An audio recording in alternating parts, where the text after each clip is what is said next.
Agora, eu vou levantar. Eu vou ficar em pé porque vai entrar um comandante na sala, eu vou ficar em pé e bater continência.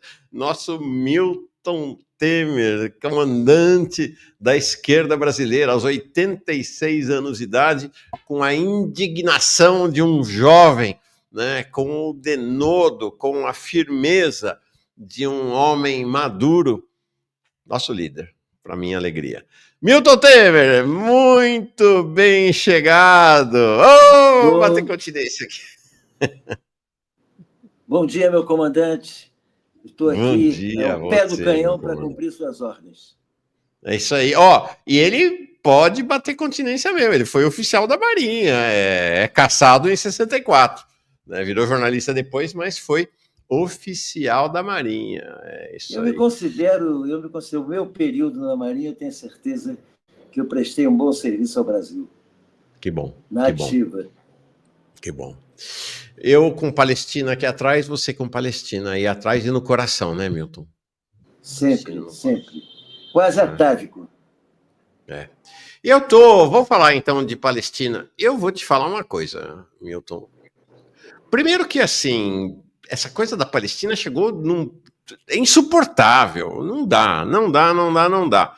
Né? E aí é o seguinte: eu começando a ficar com raiva desse governo Lula, desta coisa, ficar fazendo discursinho aqui, discursinho ali. Milton, o Brasil, o governo brasileiro, a Petrobras, continua mandando o correspondente a 11% do petróleo da máquina de genocida nazi-sionista que alimenta o exército de lá. O governo Lula mantém relações normais e comerciais, diplomáticas e comerciais com Israel. Não dá, Milton, sinceramente, é inadmissível. Não dá.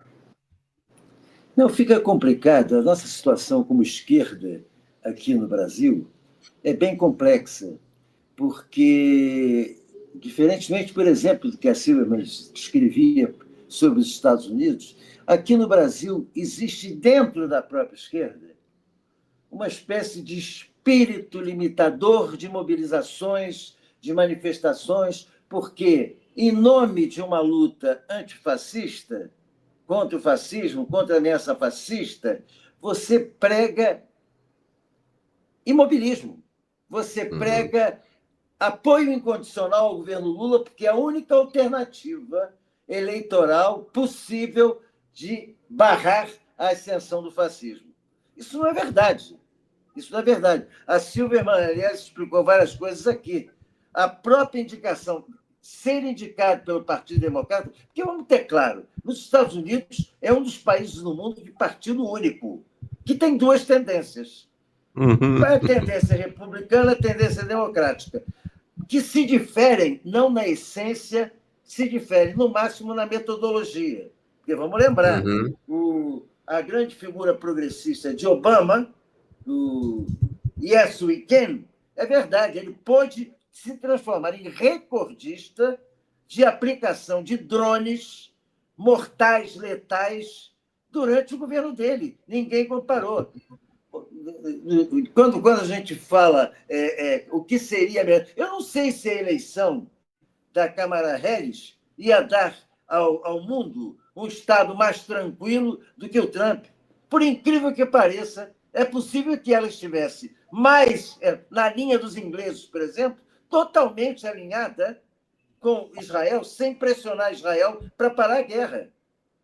Nós estamos vivendo uma realidade concreta e o governo Lula embarca nisso, porque o governo Lula é um permanente oxímoro na questão de contraposição a uma retórica supostamente progressista e que, na correspondência prática, é inteiramente conservadora, inteiramente favorável ao grande capital. O grande capital nunca navega tão tranquilamente na história republicana como navegou durante os períodos, com raras exceções, alguns momentos específicos, porque, afinal, é preciso dar alguma satisfação à própria base social, mas nunca foi tão favorável ao grande capital, nada, nenhum dos governos, como o próprio governo Lula. Aliás, ele afirmou isso. Lembra quando ele disse, eles não têm o que reclamar, porque nunca os bancos tiveram tanto lucro na história republicana. E quando o banco tem lucro, a sociedade é quem sofre e paga.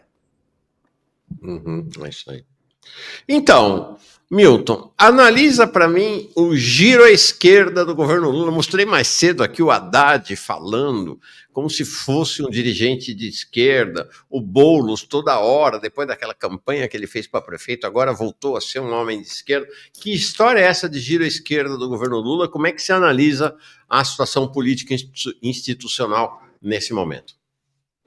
Olha aqui, Mauro, você não é da minha geração, mas tem idade suficiente para ter vivido seguidas campanhas eleitorais, que é uma coisa bizarra. Nessas campanhas eleitorais, se você for olhar, no tempo que a televisão tinha muito mais peso do que tem hoje, todo mundo faz campanha pela esquerda. Todo mundo faz campanha pela saúde pública, todo mundo faz campanha pela educação pública, todo mundo. Qualquer que seja a faixa, diz que eu estou trabalhando para o povo. Objetivamente, na ação prática, que se tem que medir. Vamos ter claro, o governo Lula, se tivesse que ser de esquerda, já teria sido de esquerda em 2003, porque foi o momento em que o governo foi eleito na esteira de uma rejeição ao mandarinato FHC, que estava em grande crise, e quando começava a se revelar as verdadeiras sequelas daquele processo de neoliberalização larval da economia brasileira. Naquele momento, vamos lembrar, você lembra bem, o Serra, por exemplo, eles eram tão rejeitados que a campanha do Serra, que era o candidato dos tucanos, era a continuidade sem continuismo, ou o continuismo sem continuidade, nessa ordem. Ou seja, havia um sentido geral, inclusive na base política do próprio Fernando Henrique, de se afastar daquele modelo. Lula vai ao governo, o que faz? Se você lembrar o que aconteceu antes do Lula ir ao governo, aconteceu o congresso, o último congresso do partido antes dele ir para o Planalto, que foi em Recife, em dezembro de 2001. É um dos documentos mais radicais que eu conheço, foi produzido pela resolução final do Congresso. Olha só. O próprio Celso Daniel, antes de ser assassinado, e que era o coordenador da formulação de programa do Lula, ele colocava quase que uma nacionalização do sistema bancário privado. O documento dizia de maneira clara: é tarefa fundamental do governo popular e democrático a desconstrução deste modelo neoliberal e a sua superação. Pois bem, o que nós tivemos? Nós tivemos o Lula entregando a macroeconomia, que é a base, que é digamos assim, o alicerce daquilo que seria a política de governo, ao companheiro, eu digo companheiro porque foi essa expressão que ele usou, ao companheiro Meirelles, na presidência do Banco Central, dando a ele uma autonomia tão grande que, quando o Meirelles se viu ameaçado por uma investigação, ele, ao mesmo tempo, deu um cargo de ministro para ele não ficar sujeito àquela investigação e a coisa ir para o Supremo. Ou seja, Meirelles e Palocci pegaram a herança do mandarinato com uma das pernas dessa austeridade fiscal, que era o superávit, na ordem de 3,75% do PIB. Era o superávit herdado do governo Fernando Henrique. A primeira providência foi estabelecer um superávit de 4,25%. Subir logo meio ponto. E quando você sobe estabelecimento o índice superávit, você está, de pronto, criando obstáculos a investimentos, principalmente na área social. Porque tudo que se estabelece como superávit é para garantir pagamentos de juros e serviços de uma dívida sobre os títulos públicos brasileiros para os rentistas e parasitários. Não adianta aumentar a receita e ser uma... A receita, se aumentar, não vai aumentar para a saúde, ao contrário. Porque a proposta de aumento da receita atual que eles fazem é simultânea ao corte a diminuição do piso da educação, do piso constitucional da educação e da saúde. Ao mesmo tempo. Por quê? Porque o aumento da receita não vai para a sociedade, ela vai para pagar juros e serviços da dívida, que é a única coisa onde não se toca. E nesse ambiente, principalmente, não se toca em lucros e dividendos. E eu digo isso com a autoridade tranquila de quem, como deputado federal, ter deixado no Congresso, tramitado durante todos os governos Lula, Dilma, sem ser mexido, um projeto de... Porque a isenção foi estabelecida no governo Fernando Henrique Cardoso por volta de 1996. Em 97, eu apresentava esse projeto de 15% de taxação de lucros e dividendos. Até hoje, lucros e dividendos não pagam imposto no Brasil. Que o governo Lula alegava para não tocar esse projeto de taxar lucros e dividendos? Porque, na verdade, é o que eu estou pretendendo dizer, o governo Lula fez opção ideológica, vamos ter claro isso. O governo Lula não é refém de ninguém. O governo Lula, já em 95, antes de ser governo, o Lula estabelecia uma lógica, depois daquela derrota para o Fernando Henrique em 94, que era uma lógica da acomodação. É quando começa a onda do Lulinha Paz e Amor, daquela campanha de 98, esqueci o nome dele, do publicitário, que foi publicitário do Maluf. Sim, já vou lembrar dele. Foi publicitário do Maluf. Duda Mendonça. Como é que é? Duda Mendonça. Tá. Quando começou isso, o que acontece aí?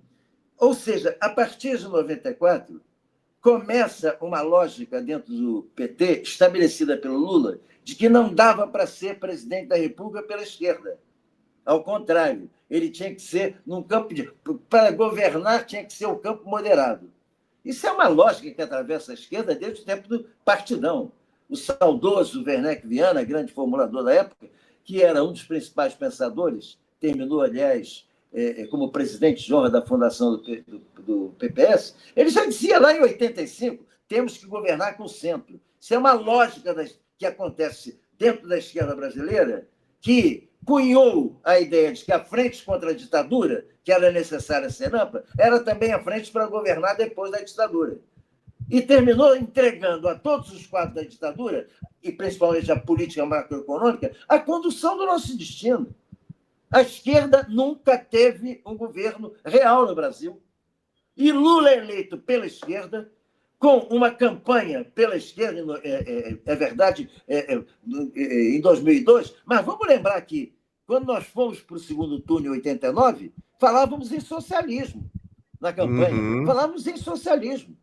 Em 2006, Heloísa Helena ainda falava em socialismo na campanha dela e reforma agrária. E o que foi feito de reforma agrária, que era a bandeira do PT na oposição, com o MST, a CUT, todo mundo, desde 2003. O que se fez? Aí você vai registrar o governo que prometeu mais assentamentos, enfim, legalizou, foi o de Fernando Henrique, pô.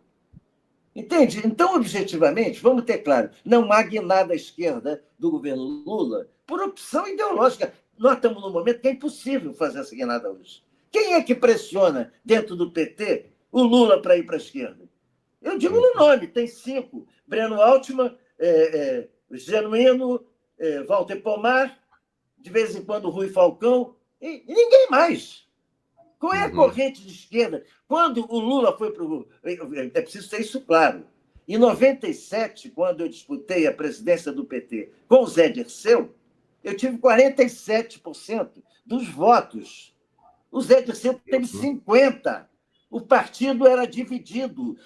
O Lula foi para o poder com o Partido dos Trabalhadores, que tinha mais de quase 50%. Era 35%, pelo menos, de base claramente de esquerda socialista. Aliás, um embate, já naquela época, se produziu um debate antes para que fosse retirado a perspectiva do socialismo do programa do governo. Esse embate foi resolvido, um embate entre mim e o Zé Dirceu. Esse embate foi resolvido antes mesmo do Congresso. Quando chegou ao Congresso, já tinha acabado tal absurdo que isso representava na época. Então, objetivamente, há um movimento, quando o Lula vai ao poder, e vamos ter clareza, isso, o primeiro mandato de Lula, houve grande resistência social ao governo. O PSOL nasce exatamente da contestação da contra-reforma da Previdência, que só atingiu, no governo Lula, os servidores públicos, e que serviu de base para aquilo que o Michel Temer veio fazer depois, universalizando quase que a desmontagem da Seguridade Social, ao mesmo tempo que desmontava os direitos sociais. Agora, tudo isso já vinha no acumulado. O segundo governo Dilma, quando ela cai na esteira de um estelionato eleitoral. Quem foi o nome que ela escolheu para cuidar das finanças? Joaquim Levy, no segundo mandato. Joaquim Levy, porque o patrão de Joaquim Levy não topou, o Trabuco. O Lula queria que fosse o Trabuco, o presidente do Bradesco. Ele não topou, então vai tu mesmo. Foi um funcionário, que era o Joaquim Levy. Então não há guinada à esquerda. Pode haver um discurso à esquerda, porque quem faz discurso à esquerda e pratica a esquerda hoje, na América Latina, é o Petro, na Colômbia. Esse faz. Esse rompeu relações com Israel. Não é pela via diplomática, não. Ele rompeu em praça pública, no discurso de 1º de maio.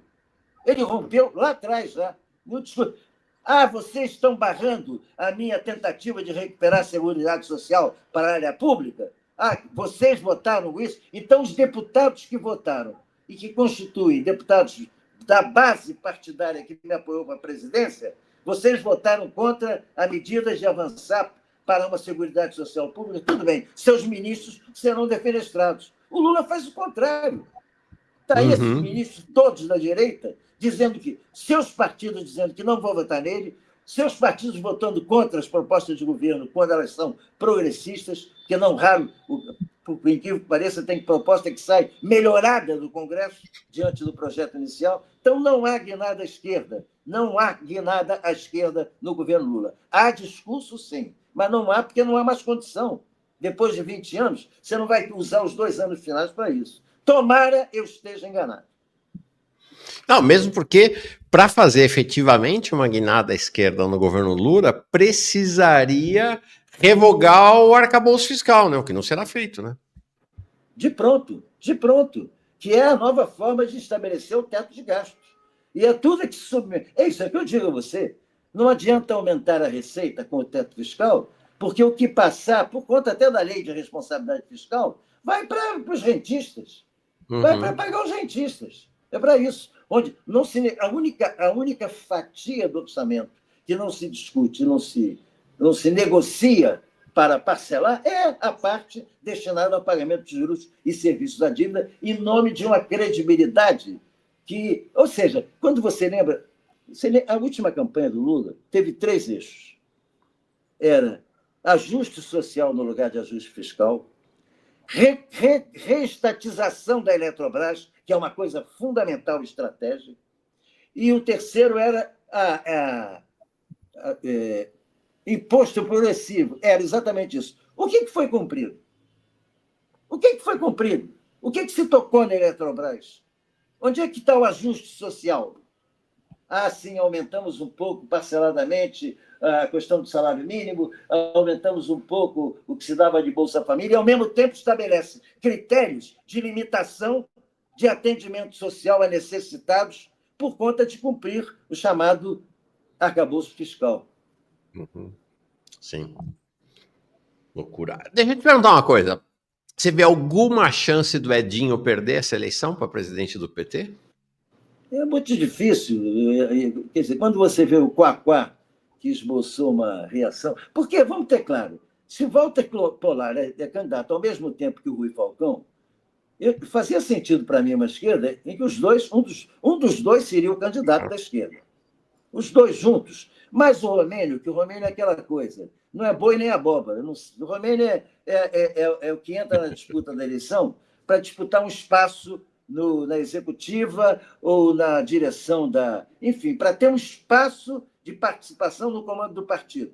Sabe que não vai ter nem votação expressiva. Faz para negociar. Então, objetivamente, o que poderia concorrer, por incrível que pareça, com o Edinho, seria essa coisa chamada Quaquá, que apoia Brasão, que faz acordo com os bolsonaristas do Rio de Janeiro, e que não deixa o PT ter posição individual, independente no Estado, ao contrário, é subalterno obrigatório do atual prefeito Eduardo Paes. Ele poderia concorrer. Ele aderiu ao Edinho, acabou, não tem mais disputa. Fizeram um acerto em torno da tesouraria, ou seja, quem vai indicar a tesouraria é que vai cuidar do dinheiro do PT, que não é pouco. Fundo partidário, fundo eleitoral, é um dos partidos que mais recebe, imensamente. Bom, fizeram um acordo, então, dificilmente. E o Edinho não esconde o que ele é. O Edinho publicou na rede o fato de ter ido visitar o embaixador americano e ele com fotos com o embaixador americano. Isso é inimaginável num partido de esquerda diante do que está acontecendo no planeta hoje. Eu vi mais cedo, queria trazer para a gente examinar junto, porque acho que mesmo a chamada esquerda do PT, ela tem uma questão hoje, né, Walter, que é essa limitação para efetivamente posicionar-se como esquerda. Ontem saiu uma carta dos 3 candidatos de oposição, vamos dizer assim, na eleição do PT, né? O Edinho é o candidato da situação, que é uma carta aberta de Romênio Pereira, Rui Falcão e Walter Pomar à militância do Partido dos Trabalhadores. E aí, nesta carta, eles propõem, vou ler só o que eles estão propondo. Olha que interessante. Deixa eu aumentar aqui um pouquinho, peraí.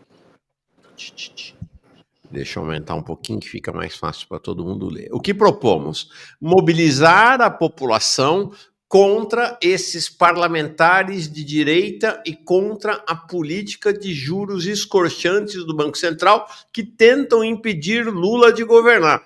Isso aqui parece ser um negócio sem pé nem cabeça. Lula ontem elogiou o Galípolo, né? É claro. Isso aí não precisa nem ler o resto da carta. Isso só mostra absoluta incapacidade de fazer o partido retornar para o campo da esquerda. Lula manifestou admiração dizendo que ele vai acertar. E vamos ter claro, todos os movimentos que são feitos, porque fica sempre bizarro, né? O Galípolo faz questão de dizer que consulta o Campos Neto até hoje. Ele diz, senta com ele, agradece ao Campos Neto a confiança que teve nele, e o Campos Neto fica ali na dele, tranquilo, etc. Então, o Lula, retoricamente, o ataque total ao Campos Neto. Toda a política do Campos Neto se manteve. Aliás, reproduz o que foi no primeiro mandato, reproduzindo as políticas do Pedro Malan. O Galípolo reproduz as políticas do Campos Neto, radicalizando, potencializando. E o que era antes razão de ofensa passa a ser razão de louvor. Ele é sério, sabe o que faz. Então, essa contraposição entre a retórica e a prática me parece a manobra ideal do chamado, como os vários líderes populistas de direita no continente, né? Aya de la Torre, Perón, a série deles que andavam por esse caminho. O discurso para segurar a base social trabalhista e a prática para garantir a convivência com a cúpula da pirâmide, com o que no Brasil representa uma tragédia, porque se ao menos fosse uma cúpula da pirâmide industrial, de crescimento material concreto, é a cúpula de uma pirâmide entre rentistas parasitários e agronegócio predador. É uma cúpula absolutamente... aliás, que força a primarização, a reprimarização da economia brasileira. Há quanto tempo você não fala, você que é um jornalista que abarca todos os temas, há quanto tempo você não faz referência a uma entidade chamada Fiesp? Desapareceu, né? Sumiu do cenário. Ou seja, o empresariado da área produtiva não tem mais expressão. Não tem expressão, porque viraram todos rentistas predatórios. Rentistas predatórios. Parasitários. Claro, aliás, eu vou ter claro, da perspectiva do capitalista, estão mais que certos. Por que uma política de juros como essa é a garantia do pagamento na especulação sem risco dos títulos da dívida pública, eles vão fazer investimento em empresas produtivas? Não tem porquê. Bota o capital lá. Milton, essa história é inacreditável, porque inacreditável não, é acreditável, mas é muito interessante. O Lula passou 2 anos do seu mandato lascando o cacete, ele, o Lindbergh, a Glaze no Campos Neto, o Campos Neto entregou a presidência dele para o Banco Central com uma taxa de juros absurda de 10,75, que era a taxa de novembro do ano passado, porque a reunião de dezembro o próprio Galípolo falou que foi ele que comandou, o Campos Neto já estava com a cabeça nas férias, ele entregou com 10,75, a taxa está em 15, Milton, e ninguém fala mais nada, é um negócio... Não, ao contrário, justifica, Então, e o que acontece isso? A consequência política clara disso. A consequência política é que aquele setor da sociedade que é capaz de influenciar a opinião pública, ou seja, setor de opinião, que é capaz de mobilizar, criar clima de mobilização, criar metas de luta, esse setor entra num desalento total. Porque o Lula, ao mesmo tempo, caminha com um quadro expressivo dizendo que o problema fundamental é o seguinte: o nosso problema fundamental é impedir a volta da direita. E o caminho que eles escolheram para impedir a volta para a direita é fazer as frentes mais amplas possíveis e com o programa do setor mais moderado dessas frentes. Por exemplo, Tarso Genro quando Tarso Genro e Aloysio Nunes Ferreira assinam juntos uma proposta de Carta aos Brasileiros, que já tem até uma edição de Carta ao Rio de Janeiro, deve ter uma de Carta de São Paulo e tal, tudo que está escrito ali é o seguinte: nós temos pouca.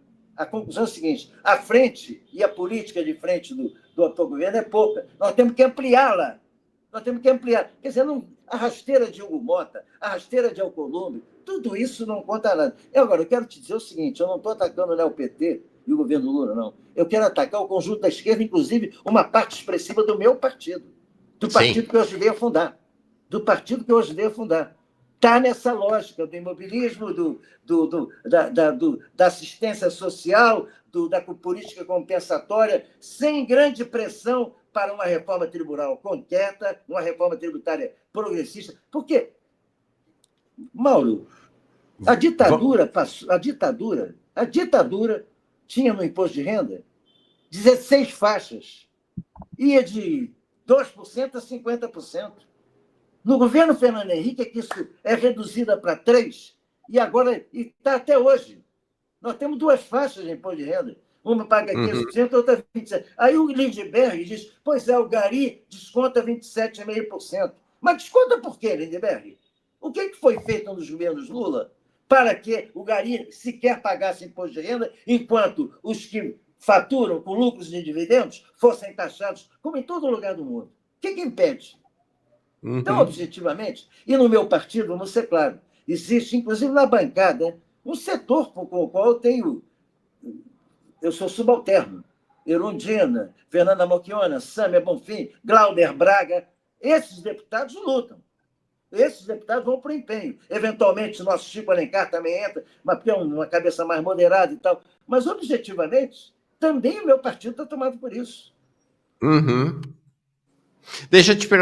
Nós vamos falar sobre quero conversar contigo sobre o PSOL daqui a um segundo, mas antes ainda falar sobre essa carta aí da chamada esquerda do PT.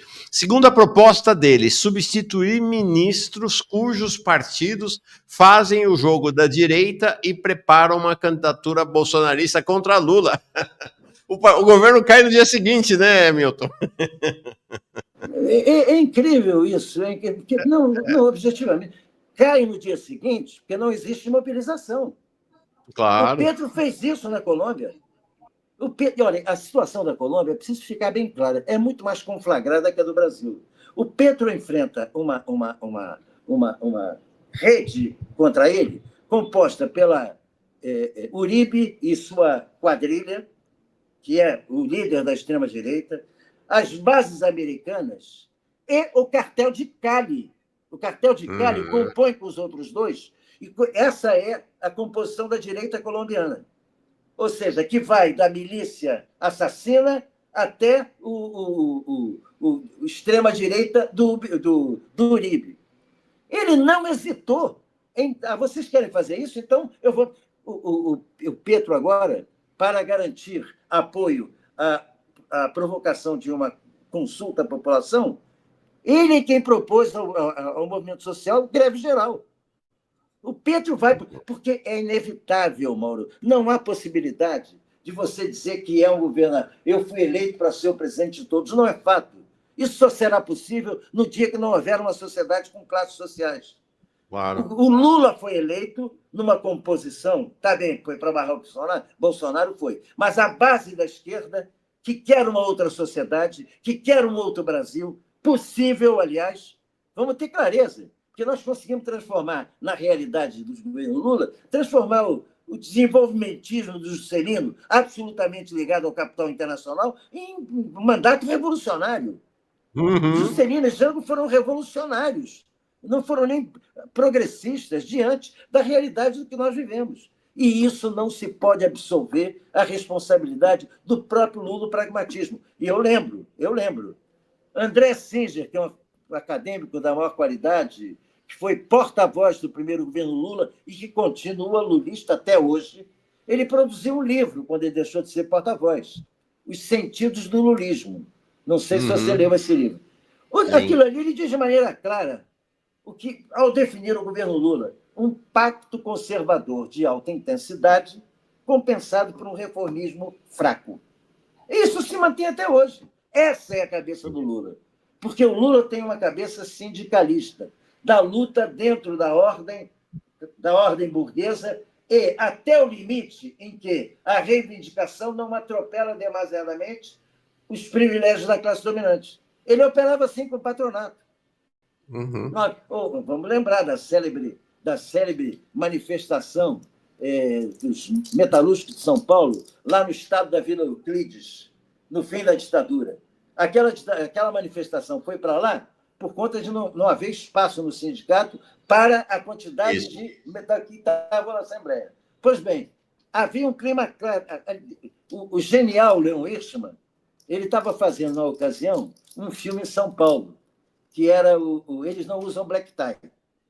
Pois bem, ele desce com seus atores. A Beth Mendes aparece fazendo um discurso na Vila Euclides com a roupa que ela estava filmando, com a roupa da personagem lá do Eles Não Usam Black Tie. E ele mostra o Leon Hirschman nesse documentário, que é o ABC da greve. A greve do ABC, o ABC da greve. Ele mostra de maneira clara a operação do Lula, que já tinha se acertado com a cúpula do patronato na área das montadoras para interromper a greve. Só que havia na base uma total, majoritária vontade de continuar. Vamos para esse pau, porque essa briga a gente pode ganhar. O que faz o Lula? Coloca o alemão, que era, na época, ainda tinha imagem de radical, que ele era radical, ele era à esquerda do Lula, bastante à esquerda no movimento sindical. Depois é que ele virou até tucano.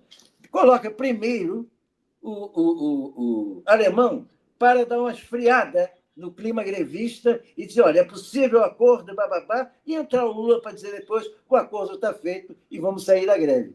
Então, e tem uma imagem no documentário que é simbólica. É a última imagem. É o Opala, o câmera do Hirschman pega o carro do Lula saindo, o carro lotado, o Lula e seus assessores, o Lula sentado aqui no canto da esquerda e a mão dele do lado de fora dando um adeuzinho para o pessoal da greve. Então, essa coisa vem de longa data. Isso não é raio em céu azul. É isso aí. Vamos falar agora, o pessoal perguntando aqui se já falamos da vigília. Sim, já falamos, falo de novo. Então, hoje, a partir de 15 horas, começa 24 horas de vigília pela Palestina na frente do escritório da Presidência da República em São Paulo, na Avenida Faria Lima, 1478. Se você é de São Paulo ou região, não deixe de ir à vigília. Começa hoje às 3 da tarde e vai até amanhã às 3 da tarde. Vamos falar do seu PSOL agora. Como é que está o cenário neste momento no PSOL? O Boulos vai, não vai? Vai ser ministro ou não? Essa guinada à esquerda favorece a ida do Boulos, né? Tem uma conversa de que estão esperando, que o Lula gosta muito do cara para... Do Boulos, gosta muito do Boulos? Não, ele gosta muito do Boulos, mas ele também gosta muito do atual secretário-geral da Presidência da República, e que ele não quer Sim. magoar e tal, e que está esperando vagar um cargo na direção do PT para ele ir para lá. Então tem uma conversaiada aí. Você acha que o Boulos acaba indo para a Secretaria-Geral da Presidência? Olha, uma avaliação que eu faço é que se É depender o dele... Márcio Macedo, desculpa, me escapou o nome dele, o Márcio Macedo. Márcio Macedo, exato. Bom, se depender do Boulos, eu não tenho nenhuma dúvida que é uma solução política para ele interessante. Por quê? O Boulos, ele vem do ponto de vista eleitoral, ele tem clareza que ele terá muito menos votos agora do que teve na primeira eleição dele para deputado. Ele terá muito voto se for candidato a deputado? Vai. 500 mil? É muito voto. Só que vão comparar com a primeira dele, que ele teve 1 milhão. Quem tem 500 mil depois de ter 1 milhão, evidentemente, perdeu espaço. Ele não tem interesse em mostrar essa perda. E ainda corre o risco de perder para a Erika Hilton, né? Exatamente. A Erika Hilton tem mais votos que ele, né? Exatamente. Isso aí, inclusive, é um dado a mais. Então, para ele aceitar o ministério, aliás, fala-se mais do ministério a partir do próprio PSOL do que a partir do PT. O Lula nunca, informações de fonte segura que eu tenho, o Lula nunca falou diretamente com o Boulos sobre isso. Ele gosta do Boulos, mas nunca falou com o Boulos sobre isso. O que não é novidade, que a Dilma, quando foi no seu primeiro mandato candidata a presidente da República, embora convivesse com o Lula todo dia, ela soube que seria candidato pela mídia. Pela mídia que ela soube. Então, objetivamente, o Lula tem o problema do Márcio Macedo, a sua relação pessoal com ele, arranjar uma saída para cima para o Márcio Macedo. Uma vaga na executiva, uma vaga lá na fundação, que, aliás, também mantém salários em alto nível, não tem problema. E do lado de cá, eu fico imaginando o seguinte: o Boulos está muito... Dentro do PSOL, o campo majoritário discute isso. Não tem problema. Se ele for, é por conta de decisão pessoal. Isso não quer dizer que o PSOL vá para o governo. Nós somos da base do governo, aliás. Então, existe uma série de, digamos assim, colchões acumuladores dele ir para esse lugar no Ministério, onde ele ficaria até o final do mandato do Lula, não se candidataria a nada, porque seguramente ele não será candidato a majoritário em São Paulo. A disputa vai encaminhar para outros nomes. O PT não vai dar mais a colher de chá que já deu para o PSOL nessa candidatura da prefeitura. Então, objetivamente, ele fica até o final do mandato, sai com lembrança e peso político suficiente para ver o que vai fazer nos anos seguintes, caso o Lula não seja eleito. Se o Lula for eleito, ele continua no primeiro escalão. Fica no governo. Exatamente, entende? Então, concretamente, eu vejo isso como mais um passo de utilidade para o Lula, que tem imenso interesse em liquidar o PSOL como partido de esquerda alternativa. Quer dizer, o PSOL vinha numa subida, e eu quero registrar isso, porque não está aparecendo na grande mídia do Rio nem em São Paulo. O Boulos está saindo para uma caravana de 15 capitais. Sabe por quê?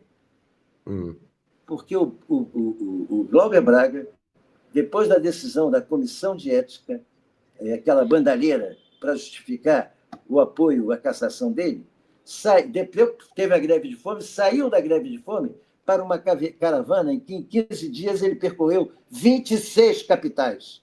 E a quantidade de atos é impressionante. Eu não acreditei. Eu digo, bom, o Glauber é uma figura importante, mas ele não é uma figura do plano nacional ainda.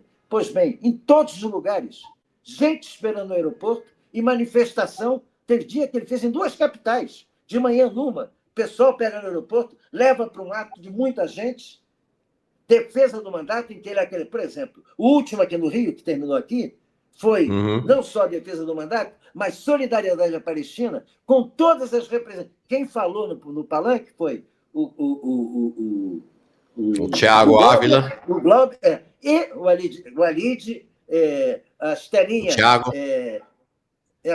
Enfim, só os representantes de entidades solidárias com a Palestina. Então, ele transforma também o ato de defesa. Olha, vocês não estão só defendendo o meu mandato, eu estou defendendo também uma política uma política pela revogação do 6x1. Ele está fazendo campanha nesses lugares. Então, por conta disso, isso teve um efeito certamente muito importante dentro do PSOL, dentro da esquerda, porque não foi noticiado, é noticiado nos locais, nos jornais locais, a imprensa local. O SPTV dos lugares deu, mas nacionalmente, silêncio absoluto. Ele tanto que chegou, ele deve estar chegando hoje, agora, em Brasília, onde no museu, o Museu de Brasília, ele vai fazer uma manifestação depois de sair do Rio, no dia 27. Ele saiu do comício aqui na Cinelândia, direto para a estrada, e está chegando em Brasília hoje. Percorreu 28 municípios, parando em todos os lugares, juntando gente, fazendo comício, sendo recebido. Então, enfim, essa questão coloca a perspectiva de uma luta entre um PSOL socialista, eu diria quase revolucionário, com um PSOL que se pretende ser uma espécie nova de PCdoB, ou seja, linha auxiliar do NeoPT, numa federação que eu vejo cada vez mais difícil. E a saída do Boulos, então, você atribui como uma maneira de tentar empanar o brilho, de competir imageticamente com a caravana do Glauber, é isso? Vou pegar o meu espaço de volta, mas ele vai só a 15, sendo que das 15, 5 estão em São Paulo. Aqui, ó, o Antônio Marcos Vieira. Elegemos o Lula, mas quem manda é o Meirelles. Frase do sociólogo, saudoso sociólogo Chico de Oliveira, num vídeo da Boitempo em apresentação do livro Manifesto Comunista. Tá aí. É isso aí. Tá aí. Agora, deixa eu te dizer, bom, o cenário interno no PSOL continua de controle do bolismo, ou seja, dessa tendência majoritária, governista, a resistência do camarada Valério Arcari aderiu completamente ao governismo, né? Foi uma surpresa até, né? Mas a Valério Arcari começando a ver nuances. Oi? Na base do Valério, está começando a haver nuances na base do Valério. Começa. Porque eles têm uma vocação, eles vieram do PSTU, uma vocação radical, rupturista. E essa política de acomodação, porque é preciso entender, o Valério não está em nenhuma instância da direção partidária. Ele tem uma liderança, digamos assim, decano do grupo da resistência. Mas não é ele que fala pela resistência na direção, né? E dentro daquele assembleísmo dele, evidentemente, abre espaço para contestações e nomes importantes já saíram da resistência. Quer dizer, o PSOL tem tudo para crescer na linha em que ele cresceu e se transformou em partido importante em 3 campanhas presidenciais, fora as mobilizações sociais, fora as mobilizações de rua. A primeira com a Luiz Helena, que fez 7% dos votos para presidente da República, depois com o nosso saudoso e queridíssimo Plínio de Arruda Sampaio. Isso. E, por fim, com a Luciana Genro. Na campanha do Boulos, em 18, é que a coisa começa a virar. É quando o Boulos vai para um debate em todas as manifestações públicas que se refere ao Lula como presidente Lula. Eu até me lembro de dizer, ô Boulos, meu amigo, você está disputando a presidência para ir com ele, não dá para chamar ele de companheiro, precisa chamar de presidente. Se você chama ele de presidente, você não é. Então, começa ali um racha em que o Boulos estabelece como caminho uma coisa parecida com o que o Freixo fez. Só que o Boulos já adquiriu um crescimento e o Freixo desabou. Mas o caminho é o mesmo, de amplitude para o centro, é o discurso. A campanha dele em São Paulo é sinônimo disso. Sim. Sinônimo disso. Começou a tratar Hamas, para falar de política externa, tratar Hamas como organização terrorista, enfim, afastou qualquer imagem de radicalidade. Ele fez o contrário do que está fazendo o atual candidato do Partido Democrata em Nova York. Ele fez o discurso do centro e da centro-direita. Total, Sim. né? Então, Sim. Esse caminho também cria problemas dentro do campo majoritário. Eu acredito que a tendência que era chefiada pelo Ivan, o bravo Ivan, que, como eu, está ficando velho também, que é a primavera, ela começa a ter problema, porque a Revolução Solidária, a base do Boulos, ela é amplamente construída com formas bizarras, digamos assim. Não é à custa de debates ideológicos. Ela é construída de forma bizarra. Cozinha solidária, enfim, toda aquela maga, aquela maga, por que eu falei maga? Aquela gama de categorias assistencialistas, fundamentalmente. Sim. O Boulos não tem perspectiva de transformação qualitativa de nada. Ele opera no melhorismo intensivo. Isso cria problema também dentro da primavera. Então, eu acredito que haverá, no próximo Congresso, eu luto para isso, um cenário diferente. Porque, se não houver esse cenário diferente no PSOL, eu não vejo onde... Aí é que a coisa fica ruim, porque não há outro espaço institucional, com todo respeito ao ao PCBR, ao PCB, e, enfim, às jovens nacionalistas do PDT, por quem eu tenho imenso afeto, mas você não consegue reuni-los, a não ser em torno do mandato do Glauber. Se o Glauber, se o PSOL cometer a sandice de criar um clima de ambiente para o Glauber sair do partido, você terá um problema sério no conjunto da esquerda, porque os outros partidos do campo radical não têm um nome expressivo que unifique a todos. E o nome expressivo, hoje, essa unidade se dá, até com representação nos quadros que trabalham, no mandato do Glauber. Então, vai depender muito do... Primeiro, o Glauber vai ser cassado ou não vai ser cassado? Ele não pode ser cassado na lógica da racionalidade. Mas, como esse Congresso, antes de tudo, um covil, tudo pode acontecer. Eu tenho minha esperança, por conta do que eles fizeram com o Brazão e com aquele da Polícia Federal, que eles não ousem tocar no mandato do Glauber. Porque depois de aliviar o Brazão, inclusive, criou uma situação esdrúxula, né? Porque o Brazão terminou alijado, sem perder direitos políticos, por excesso de falta. Eu, no lugar dele, fazia uma ação contra o governo. Eu digo, olha, perdi meu mandato porque vocês me prenderam e eu não pude comparecer na Câmara. Entendeu? Porque a verdade é essa. Ele não foi... O fato dele ter sido denunciado como mandante do crime da Marielle não teve nenhum peso na cassação dele na Câmara. Incrível. Entendeu? Esse outro que disse que queria que o Lula morresse, objetivamente, e que queria fazer projeto para tirar armas da guarda pessoal do Lula e cometeu 1000 sandices, teve uma suspensão. Vão expulsar o Glauber por quê? Porque deu um pontapé na bunda de um vagabundo assalariado dos grupos fascistas que o perseguiu durante toda a campanha para, com isso, fazer a sua campanha de vereador?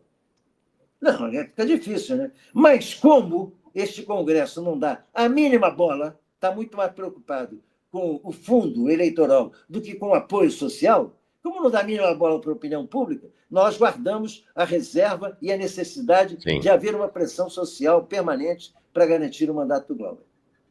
Mas aí te pergunto uma questão. Me parece, esse giro retórico à esquerda do governo Lula, evidentemente, está em função do processo eleitoral de 2026, o que é um caso interessante, né, Milton? Porque nunca vi uma campanha presidencial começar com tanta antecedência, né? 1 ano e meio de antecedência, e, na prática, a campanha presidencial, que, na verdade, dura legalmente apenas 3 meses, já está na rua. Né, essas coisas aí de inteligência artificial do PT e tal, tá na rua a campanha presidencial do lado do PT. É evidente que o governo foi premido pela queda nas pesquisas de opinião, está tentando se recuperar. O Glauber, você acha viável um processo de virada no PSOL para que o Glauber saia dessa vez como candidato a presidente? Ele já tentou uma vez, e aí com isso ele unificar a esquerda ao redor dele? Bom, você lembrou bem, ele tentou uma vez uma pré-candidatura, que foi em 2022, né? Isso. E ele teve 44% do eleitorado deliberativo, que era a direção do partido, 44%. E ali ele não disputou com ninguém, ele disputou contra o apoio a Lula no primeiro turno. Isso. Quando vinha uma onda muito grande em favor do Lula, a onda que se criou em torno do Lula era assim, quase que uma unanimidade. Não se pode atrapalhar o Lula, porque ele é o único que pode derrubar o Bolsonaro. Inclusive, temos que ir com ele já no primeiro turno, para ele chegar forte no segundo. Foi de pouco efeito, no meu modo de ver. Então, o que eu digo assim, não é uma condição fácil, porque isso dependeria de uma disputa que está se dando dentro do PSOL já, entre um grupo que quer manter a identidade do PSOL na disputa eleitoral, mas que está preocupado e apavorado com a questão do coeficiente eleitoral para garantir o recebimento de fundo partidário, de fundo eleitoral, tempo de televisão, etc., que estará em risco, porque aumentou, a barra foi colocada mais alta um pouco. E nós, ao contrário da última eleição, estamos com tendência de perder nomes. A Erundina não será mais candidata em São Paulo. A Erundina não é qualquer coisa. A Erundina é um eleitorado de peso. Se o Boulos deixar de ser candidato, isso é uma outra coisa que vai haver uma pressão muito grande sobre o Boulos para ser deputado por conta do coeficiente eleitoral. Mas se ele optar pela saída, ninguém vai enfrentá-lo, a não ser a própria esquerda do partido, porque será uma opção dele, entre aspas. Não se tem clareza de como é que nós vamos conseguir fazer nos outros estados, enfim, para manter o quociente eleitoral. Então, eu acredito que não é a guinada do Lula à esquerda, a guinada do Lula retórica, porque a gente sabe que é uma espécie de me engana que eu gosto, não é a primeira vez que ele faz uma campanha pela esquerda, seja alguma coisa que vai agregar. Na minha opinião, o que vai resolver concretamente são as instâncias internas do PSOL e o peso do eleitoralismo. Ou seja, vamos sozinhos ou vamos agregados? Não, vamos agregados para garantir que a gente continue com o fundo. Vamos fazer uma federação. Aí tem um grupo que defende federação com o PT, outro grupo que defende federação com o PCdoB. Enfim, essa discussão puramente eleitoreira. Então, nesse quadro, eu vejo que não será fácil, mas eu não quero abrir mão da perspectiva de defender o governo o mandato do Glauber, para que o Glauber seja a perspectiva de um nome dentro do PSOL lançado, porque teremos candidatura própria nos estados, isso certamente. Uhum. Aqui no Rio de Janeiro, indiscutivelmente, já é quase consenso. Mas fazer com que essas candidaturas próprias no estado manifestem também uma possibilidade de candidatura própria no plano nacional, e que, no meu modo de ver, tem no Glauber um nome expressivo. É interessante, né, Milton? Porque, por um lado, você vê esta lógica da gestão de planilha, na cabeça de planilha para pensar a eleição. Então, tem que fazer coalizão, tem que ter, senão não atinge o índice, e não correr o risco de ter uma candidatura do Glauber, que nesse momento, com desgaste de Lula, do PT, é uma candidatura que pode surpreender, pode abrir espaço. Olha o que está acontecendo lá nos Estados Unidos com o Zoran. Olha o que aconteceu na Colômbia. Você tem um cenário de oportunidade. Mélenchon na França. Mélenchon na França. Ou seja, imagina, pode ser o inverso do que essa turma está falando, né? O Glauber sai, empolga, e aí, na verdade, ele recupera o espaço do PSOL, né?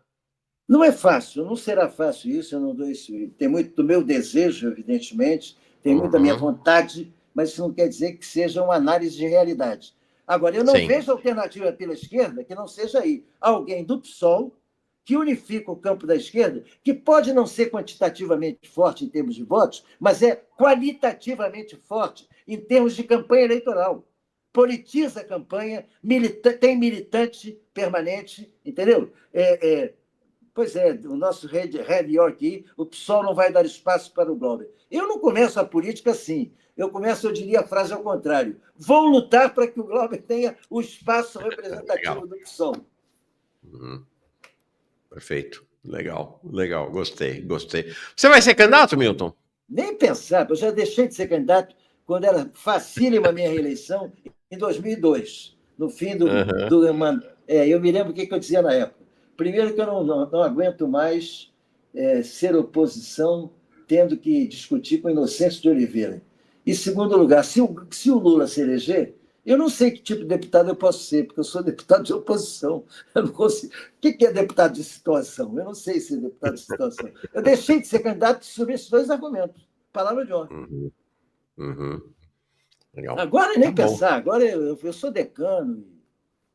Agora, vou te fazer uma última questão. Qual cenário você vê para a eleição de 2026? Primeiro, Por exemplo, o Jones acha que o Lula não será candidato.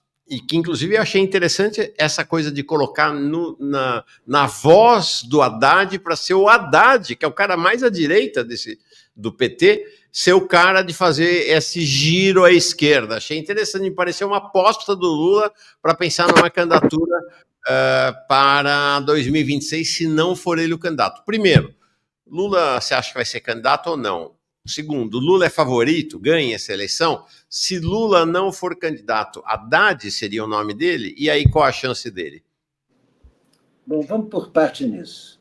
Vamos. Nos últimos dias, eu inclusive fiz uma postagem no Facebook, que eu tentei até te encaminhar ontem. Encaminhou.